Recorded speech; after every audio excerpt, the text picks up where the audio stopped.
The afternoon of April the 17th, 1945. 25,000 feet above the Pacific, somewhere between the sea and the gathering storm clouds off Okinawa. Lieutenant Commander Roger Mailer tightened his grip on the control stick of his F6F Hellcat, eyes scanning the horizon through the bubble canopy. Below, the gray shapes of the American fleet crawled across an endless expanse of water. Above, the sky held secrets.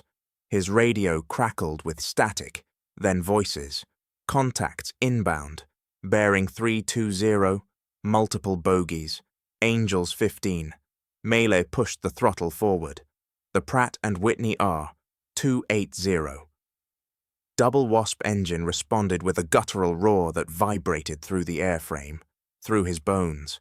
2,000 horses of American industrial fury, 18 cylinders of air-cooled radial power that could push this 20,000-pound beast to nearly 400 miles per hour.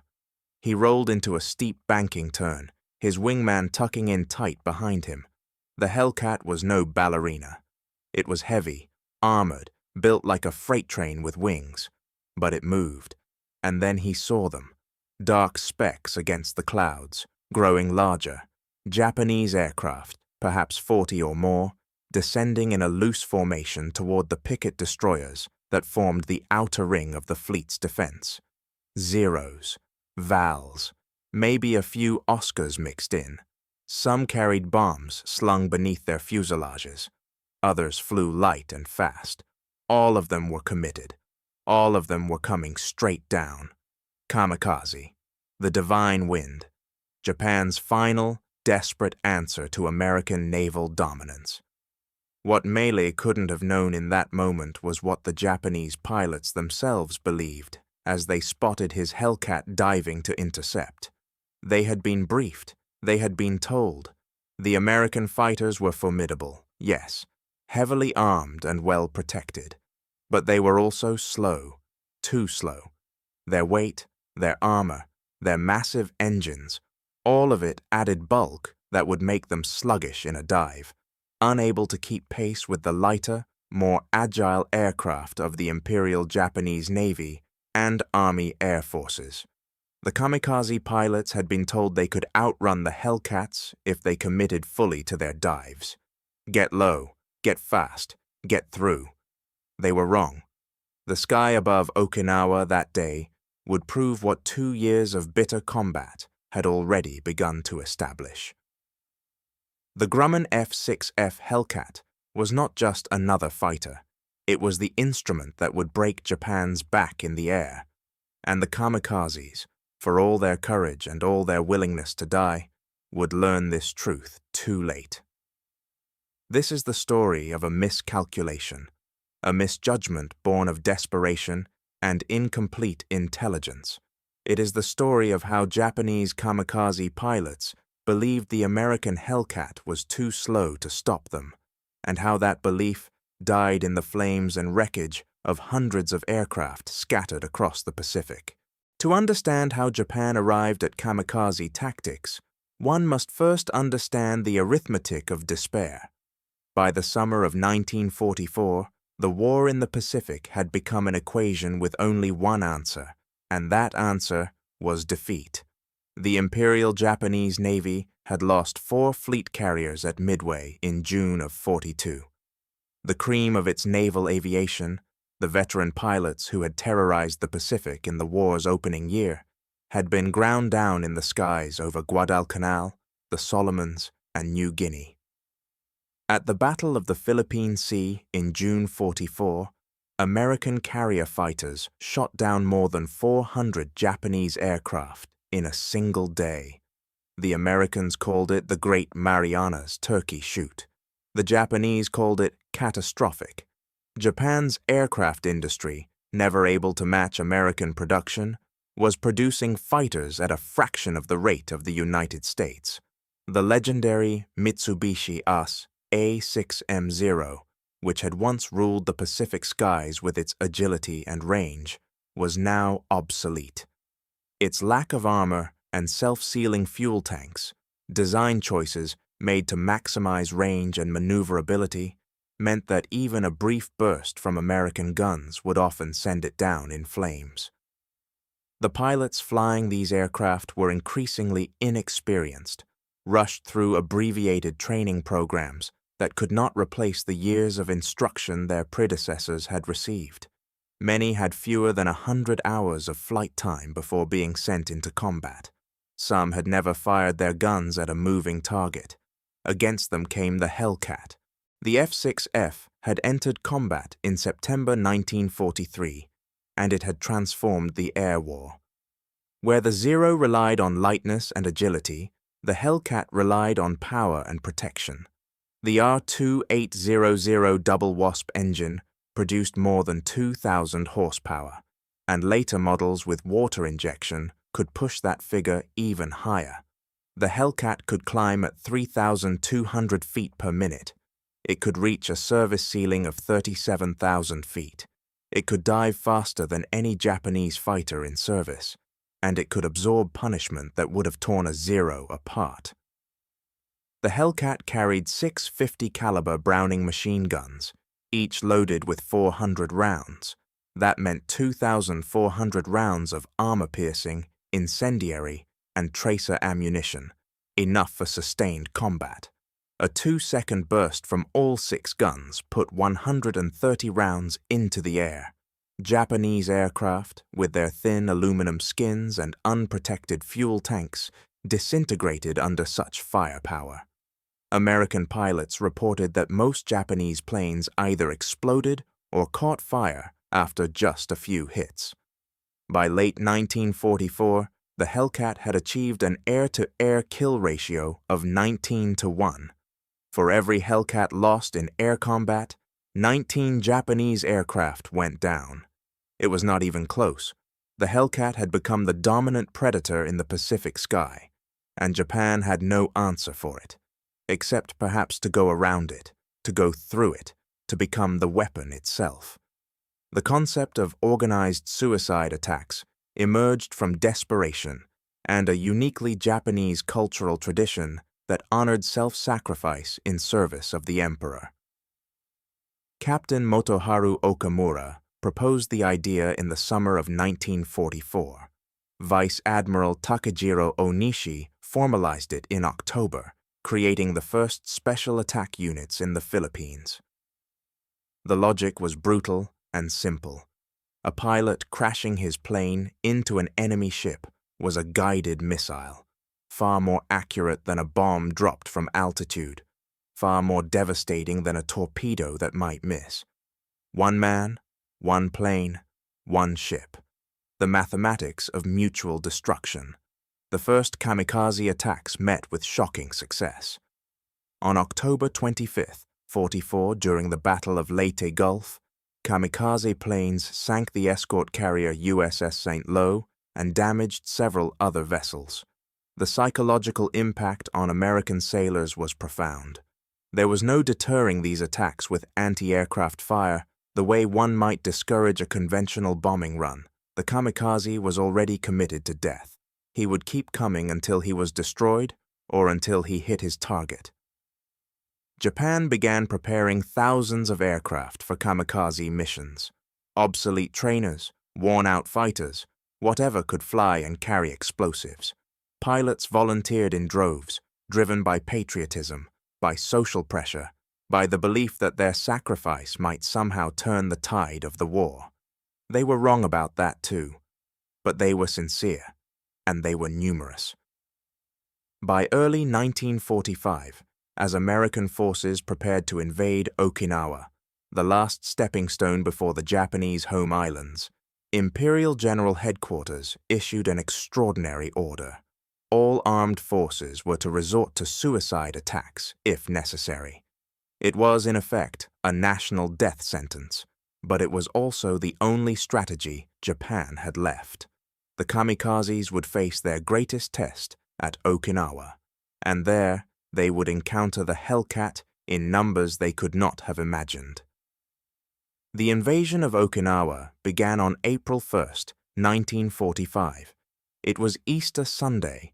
It was also April Fool's Day, and some American servicemen joked grimly about the timing. But there was nothing funny about the scale of the operation. 1,500 ships, 182,000 assault troops, 4 aircraft carrier task forces with more than 1,200 aircraft among them. Operation Iceberg was the largest amphibious assault in the Pacific War, and everyone knew it would be costly. The Japanese knew it too. Okinawa was only 350 miles from the Japanese home islands. Losing it would give the Americans airfields close enough to launch round-the-clock bombing raids on Japanese cities. It would give them a staging base for the invasion of Japan itself. The island had to be defended, and the primary means of that defense would be aerial suicide attacks. On the invasion fleet, Japan had prepared more than 6,000 aircraft for the defense of Okinawa and the home islands. Most of them were designated for kamikaze missions. They were hidden in dispersed airfields across Kyushu, Shikoku, and southern Honshu, concealed in forests and tunnels, camouflaged to resemble roads and empty fields. Ground crews worked around the clock to keep them operational despite critical shortages of fuel, spare parts, and ammunition. The pilots who would fly them ranged from seasoned veterans who had somehow survived years of combat to teenagers who had barely learned to take off and land. The Americans, meanwhile, had changed their carrier air wing composition in response to the kamikaze threat. Where Essex-class carriers had once carried 40 fighters, 36 dive bombers, and 18 torpedo bombers, they now embarked with more than 70 fighters and fewer than 30 bombers. The emphasis had shifted entirely to air defense. The fleet needed fighters in the air at all times, maintaining a combat air patrol that could intercept incoming raids before they reached the ships. The Hellcat was the backbone of that defense. F6F-5S equipped most fighter squadrons. Radar-equipped F6F-5N night fighters flew missions in darkness, guided to their targets by airborne controllers and shipboard radar. Some Hellcats carried bombs and rockets for ground attack missions against Japanese airfields, but the primary mission remained unchanged: find the kamikazes and destroy them before they could reach the fleet. On April 6th, the Japanese launched Kikusui No. 1, the first of 10 massive coordinated kamikaze attacks against the Okinawa invasion force. 355 kamikaze aircraft took off from bases across Kyushu, escorted by 344 conventional fighters.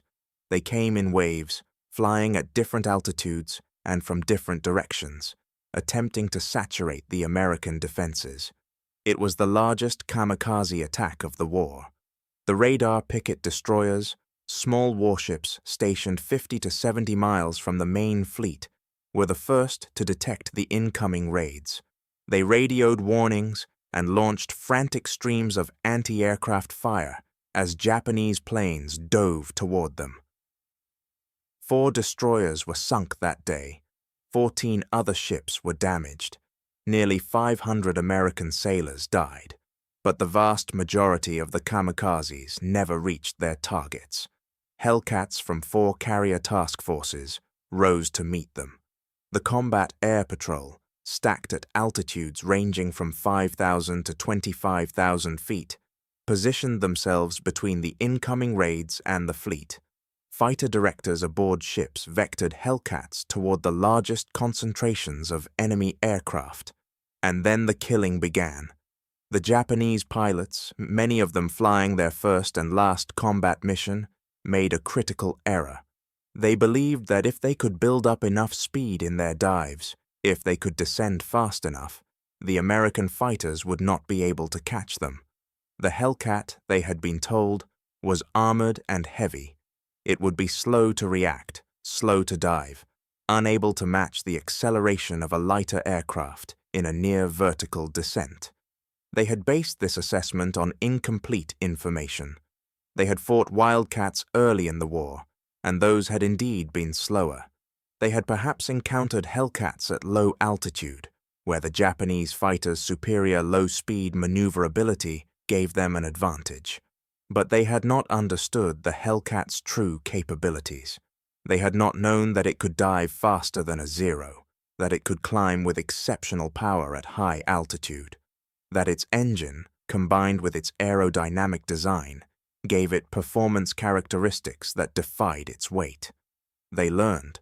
Lieutenant Commander Roger Mailer, leading a division of 4 Hellcats at 25,000 feet, spotted a formation of Japanese light bombers and Zeros descending toward the fleet. He pushed his stick forward and dove. The Hellcat's nose dropped. The airspeed indicator climbed. 200 knots, 250, 300.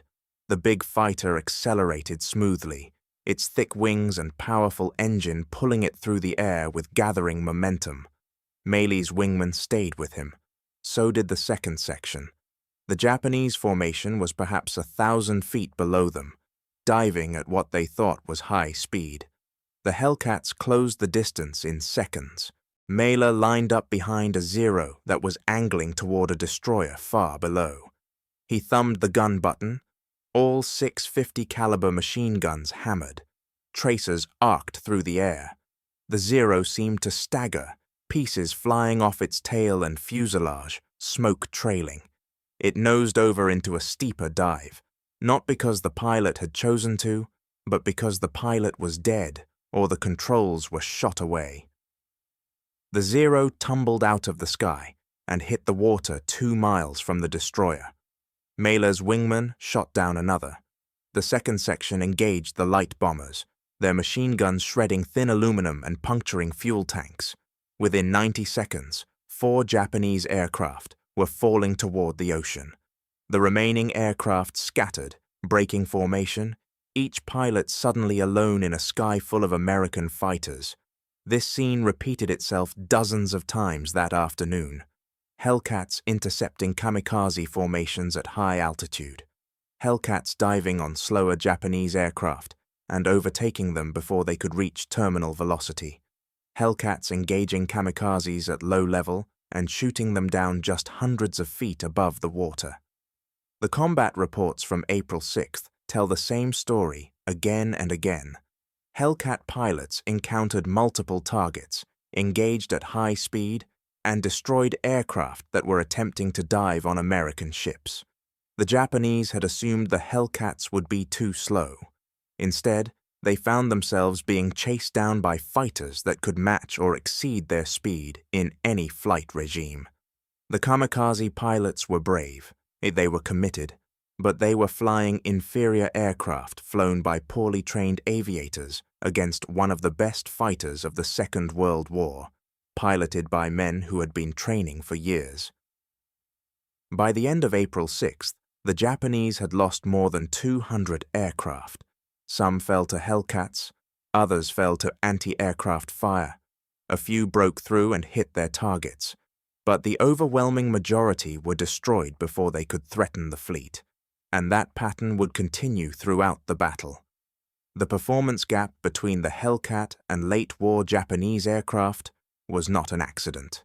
It was the product of deliberate design choices made by Grumman's engineers in 1942 and 43. When Leroy Grumman and his team set out to create a successor to the F4F Wildcat, they started with a clear understanding of what had worked and what had failed in combat against the Zero. They knew the Zero could outturn American fighters at low speed, so they decided not to fight that battle. The Hellcat would not try to match the Zero's agility. Instead, it would fight using speed, altitude, and firepower. Grumman gave the Hellcat the largest wings of any fighter in the war, 334 square feet of lifting surface. This gave it excellent high-altitude performance and the ability to carry heavy loads of fuel and ordnance without sacrificing climb rate. They gave it the UGA R2800 Double Wasp, the most powerful and reliable radial engine available. This engine had been extensively tested and refined, and it rarely failed even under the stress of combat operations. More importantly, it provided enough power that the Hellcat could outrun and outclimb almost everything Japan had. The F6F5, with water injection, could reach speeds of 380 to 390 miles per hour in level flight. In a dive, it could exceed 450 miles per hour. The Zero, by comparison, topped out at about 330 miles per hour and had a lower terminal velocity in a dive. The Hellcat's climb rate of over 3,000 feet per minute meant it could reach altitude quickly, positioning itself above incoming raids, and once there, it could dive on targets with devastating speed. Japanese pilots often described the shock of seeing an American fighter appear seemingly out of nowhere, diving from above at incredible velocity, firing a sustained burst, and then climbing away before the Japanese aircraft could react. This was not luck, this was tactics based on performance. The Hellcat's armor protection was another critical advantage. The pilot sat behind thick steel plates that could stop rifle-caliber bullets and shell fragments. The fuel tanks were self-sealing, meaning that punctures would close themselves before too much fuel leaked out. The engine itself acted as a massive shield, protecting the cockpit from frontal attacks. American pilots knew they could absorb hits and keep fighting. Japanese pilots knew that a single burst of fire could kill them instantly or set their aircraft ablaze. The 650 caliber machine guns delivered overwhelming firepower. Each gun fired approximately 800 rounds per minute. With 6 guns, that meant nearly 5,000 rounds per minute, more than 80 rounds per second. A typical firing burst lasted 1 to 2 seconds. That was enough to destroy most targets. The guns were mounted in the wings, outboard of the propeller arc, which meant there was no need for synchronization gears that might reduce rate of fire. The Hellcat could simply point and shoot. Against kamikazes, this firepower was decisive. A kamikaze pilot had committed to a one-way mission. He was not thinking about evasion or survival. He was focused entirely on reaching his target. But that focus made him predictable. He flew straight. He maintained course, and that made him an ideal target for a Hellcat pilot who could maneuver into position and fire from close range with devastating accuracy. Combat reports from Okinawa describe Hellcat pilots shooting down multiple kamikazes in single missions. Lieutenant Bill Hardy, on April 6th, destroyed 5 Japanese aircraft in 70 minutes. Lieutenant Alex Vratsiu, one of the Navy's top aces, shot down 19 enemy planes during his career, 6 of them in a single 8-minute dogfight. Commander David McCampbell, the Navy's leading ace, scored 34 victories, all in Hellcats. On October 24th, 44, McCampbell shot down 9 Japanese aircraft in a single mission. His wingman, Ensign Roy Rushing, shot down 6. This was not exceptional luck. This was the Hellcat doing exactly what it had been designed to do. The Japanese gradually came to understand what they were facing. Interrogation reports of captured pilots reveal a grudging respect for the Hellcat. They described it as unexpectedly fast, surprisingly agile at high speed, impossible to kill. One captured Zero pilot stated that the Hellcat had far more power than he had expected. Another admitted that the Americans' fighters could outrun anything Japan had in service by 1945. A third said simply that fighting a Hellcat was a death sentence, but this understanding came too late. By the time the Japanese fully grasped the Hellcat's capabilities, they had already committed thousands of aircraft to kamikaze missions, and those missions continued throughout April, May, and June of 1945. American sailors developed a term for the constant presence of Hellcats over the fleet. They called it the Big Blue Blanket. At any hour of the day or night, there were Hellcats in the air. Combat air patrols orbited at various altitudes, ready to intercept incoming raids. Night fighters prowled the darkness, guided by radar. Fighter sweeps attacked Japanese airfields on Kyushu, attempting to destroy kamikazes on the ground before they could take off. The scale of this air defense operation was staggering. On a typical day during the Okinawa campaign, the 4 carrier task forces might launch 500 to 700 sorties. Hellcats would take off from carrier decks every 30 minutes to maintain continuous coverage. Fighter directors aboard ships tracked every aircraft within 100 miles using radar, vectoring fighters toward threats and coordinating attacks. It was an integrated air defense system, unlike anything the world had seen before. And it worked. Between April and June of 1945, Japan launched 10 major kamikaze attacks, the Kikusui operations, against the Okinawa invasion force. These attacks involved more than 1,500 kamikaze aircraft and hundreds of escort fighters.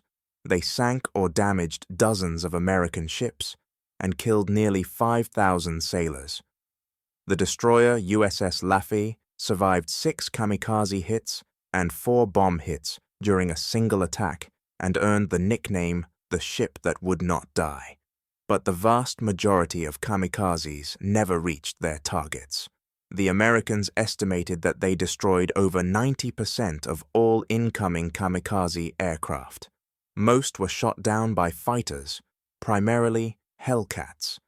Others fell to anti-aircraft fire from the ships. A few turned back or crashed due to mechanical failure or pilot error. Only a small fraction, perhaps 5 to 8%, successfully hit American vessels. This success rate was not what Japan had hoped for. The kamikaze campaign at Okinawa failed to sink a single American fleet carrier, battleship, or cruiser. The ships that were sunk were mostly destroyers and smaller vessels on picket duty, exposed far from the main fleet. While the damage inflicted was significant and the loss of life heartbreaking, it did not alter the outcome of the campaign. American forces captured Okinawa. The fleet remained operational. The air defense system held. The Hellcat was the primary reason why. Consider the mathematics. If 90% of kamikaze aircraft were destroyed before reaching their targets, and if most of those were shot down by fighters, then the Hellcats were eliminating roughly 1,300 kamikaze aircraft during the Okinawa campaign alone. That number is in addition to the hundreds of conventional Japanese aircraft destroyed in regular combat operations. The Hellcat squadrons at Okinawa achieved kill ratios that in some cases exceeded 30 to 1. They flew from dawn until dusk and then through the night, maintaining a defensive perimeter that the Japanese could not penetrate in sufficient numbers to change the course of the battle. The strain on Japanese resources was immense. Every aircraft lost was an aircraft that could not be replaced. Every pilot killed was a trained aviator, however inadequately trained, who could not be replaced. Japan's aviation fuel reserves, already critically low, were being burned up at an unsustainable rate. By June, when organized resistance on Okinawa ended, Japan had perhaps 3,000 aircraft remaining for the defense of the home islands. Many of these were obsolete trainers or worn-out fighters barely capable of flight. The Americans, meanwhile, had lost fewer than 800 aircraft during the entire Okinawa campaign, and many of those losses were to anti-aircraft fire or accidents rather than air combat. The carriers could replace losses quickly, with new aircraft and new pilots arriving regularly from training bases in the United States. American industrial production was delivering more than 3,000 aircraft per month.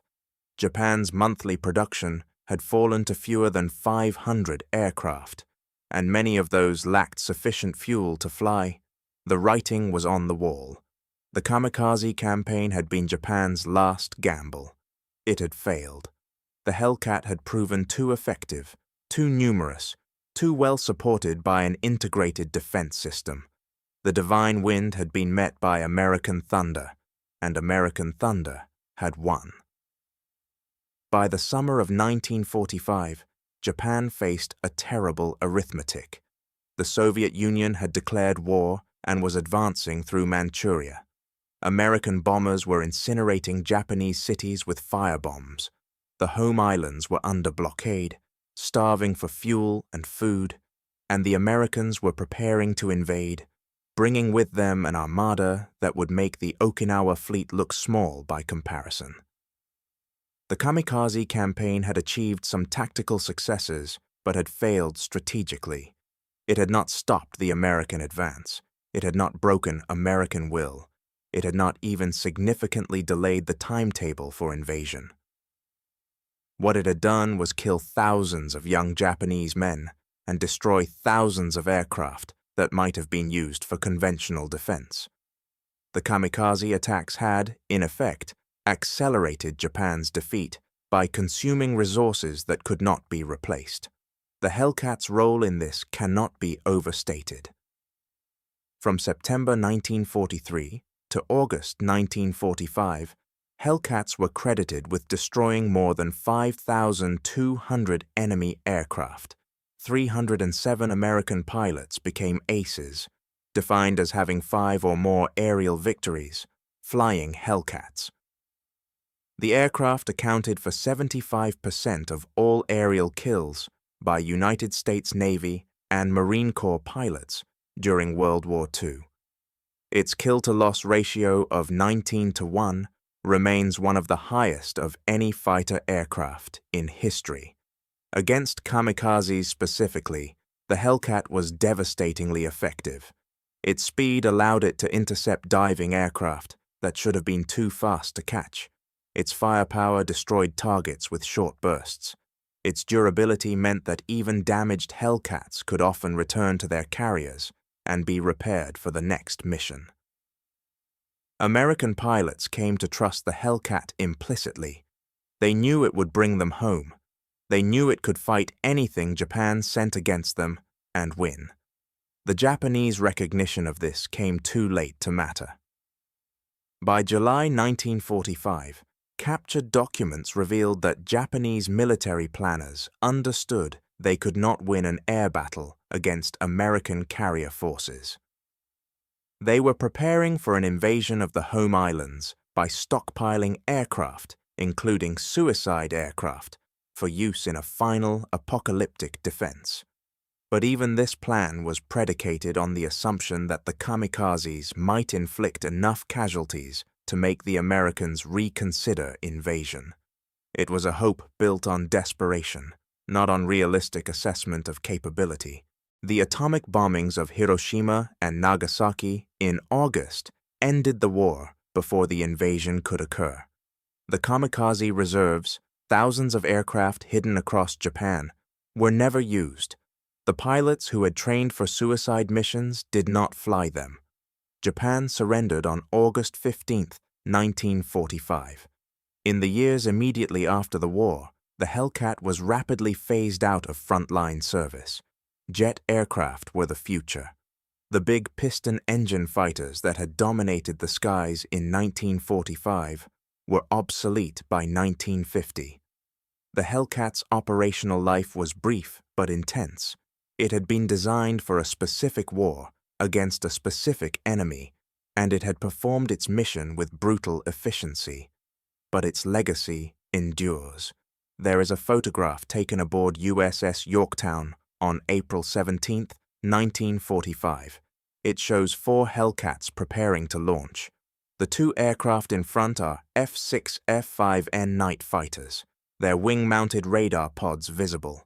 Behind them, 2 standard F6F5S wait their turn. The deck crew are frozen in mid-motion, some guiding the aircraft, others standing ready with fire extinguishers.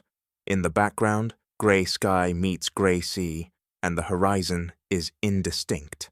This image captures a moment that was repeated thousands of times during the Okinawa campaign.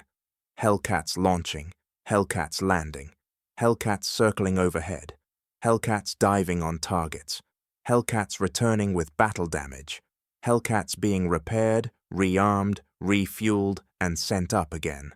The constant cycle of operations that sustained the big blue blanket and kept the kamikazes at bay. The pilots who flew those missions did not think of themselves as heroes at the time. They thought of themselves as doing a job, a dangerous, exhausting job that required constant vigilance and absolute precision, but a job nonetheless. They understood that their survival depended on their aircraft, on their training, on their mutual support. They trusted the Hellcat because it had earned that trust. It had brought them through combat again and again. Many of those pilots returned home after the war and never spoke much about what they had experienced. The memories were too intense, too traumatic. But in later years, as historians began interviewing veterans and piecing together the story of the air war in the Pacific, a consensus emerged. The Hellcat had been, in the words of one pilot, one hell of an airplane. It had done everything asked of it, and more. It had dominated the enemy and protected the fleet. It had proven faster than the Japanese believed possible, tougher than they had expected, deadlier than they could have imagined. The kamikaze pilots who faced Hellcats in combat learned this truth in the final moments of their lives. They had believed the American fighter was too slow, too heavy, too cumbersome to stop them. They had believed that if they committed fully to their dive, they could reach the American ships. They had believed in the divine wind and in their own sacrifice. They had been wrong about the Hellcat's speed. They had been wrong about its capabilities, and their misjudgment cost them everything. 75 years after the end of World War II, a handful of Hellcats remain airworthy, maintained by museums and private collectors. They fly at air shows, their R2800 engines still growling with the same menacing power they had in 1945. Crowds watch them perform aerobatics, marveling at their size and their agility. The big blue fighters bank and dive, demonstrating the performance that once made them the most feared aircraft in the Pacific. But these displays are a pale shadow of what the Hellcat was in combat. The noise of 50 or 60 Hellcats launching from carrier decks in rapid succession. The sight of Hellcat divisions stacked at different altitudes, holding position, waiting for targets. The sound of 650 caliber machine guns firing in a sustained burst. The flames and smoke as a Japanese aircraft tumbles out of control. The relief of a pilot landing safely after a mission, his Hellcat scarred by enemy fire but still flying. These things can only be imagined now. The men who experienced them are passing into history. Soon, there will be no living memory of what the Hellcat did and what it meant. But the record remains. 5,200 enemy aircraft destroyed. A 19-to-1 kill ratio. 307 aces. 75% of the Navy's total aerial victories. Thousands of kamikaze attacks stopped before they could reach their targets. Thousands of American lives saved because a fighter aircraft, designed in haste and built in enormous numbers, proved to be exactly what was needed at exactly the right time. The kamikaze pilots thought the Hellcat was too slow. They thought they could outrun it, outdive it, slip past it through sheer speed and determination. This was their final miscalculation in a war defined by miscalculations.